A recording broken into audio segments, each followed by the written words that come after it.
Now, academic activities at the Cape Peninsula University of Technology have been moved online until further notice. The move follows demonstrations by students last week in response to the National Student Financial Aid Scheme's plans to defund students enrolled in courses that require less than 60 credits. Over the weekend, CPUT removed students living at residences in an effort to limit demonstrations. For more on this, I'm joined now by CPUT spokesperson Lauren Kansley. Lauren, welcome to today here on eNCA. Let's start about how I imagine this was a logistical nightmare trying to move students throughout the weekend to various provinces, some who I imagine come from Gauteng, which is very far from the Cape Peninsula. Exactly, as you described, it was a logistical endeavor. Certainly, we worked in the region of 70 hours to see the project to conclusion, and I am happy to report that it was successful. We had no incidents reported on the road, and most students have arrived safely. We used in the region of 52 buses for this, and we were very, very conscientious about the safety aspect. So while there were some delays, we were very particular that the buses we were going to be used were of the highest caliber, the drivers were well rested, and as I said, all students have arrived safely as far as we're aware. Lauren, talk to me about the 60 credits equation. How does that work, and what do we need to understand as the general public?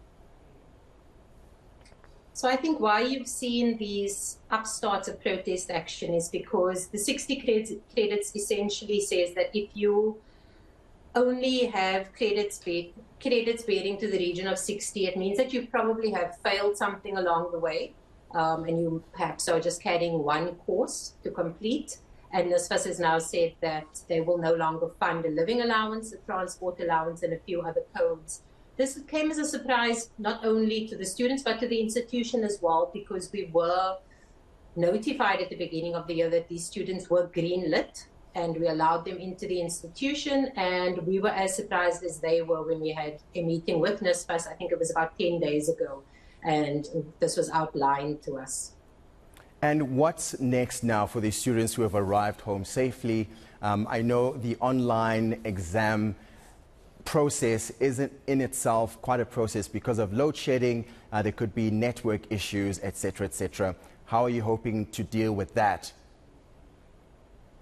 Those are all part of finer discussions which are taking place at the moment, but luckily the pandemic has prepared us well for this type of rollout. We were dealing with load shedding at that time as well, so this is no surprise to us. The CPUT already, like most institutions of higher education in South Africa, uses a hybrid model to roll out our academic project, and we also use multimedia for that. So it's very likely that our lecturers and academics will get quite creative with regards to assessments, and also to say that it is a study week at CPUT, so there isn't really any learning taking place anyways.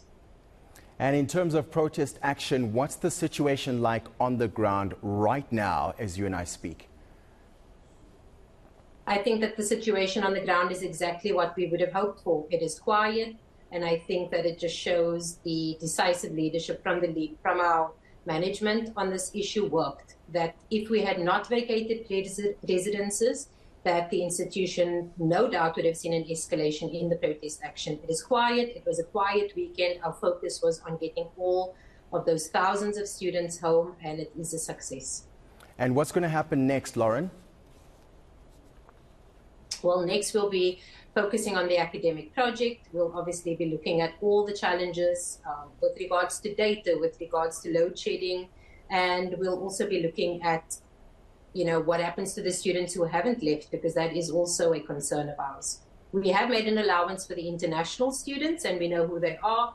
And then there are some students who've made personal outreaches, and we'll be looking at that on a case-to-case basis. Lauren Kansley, thank you so much for your time this afternoon. She's the spokesperson at the CPUT.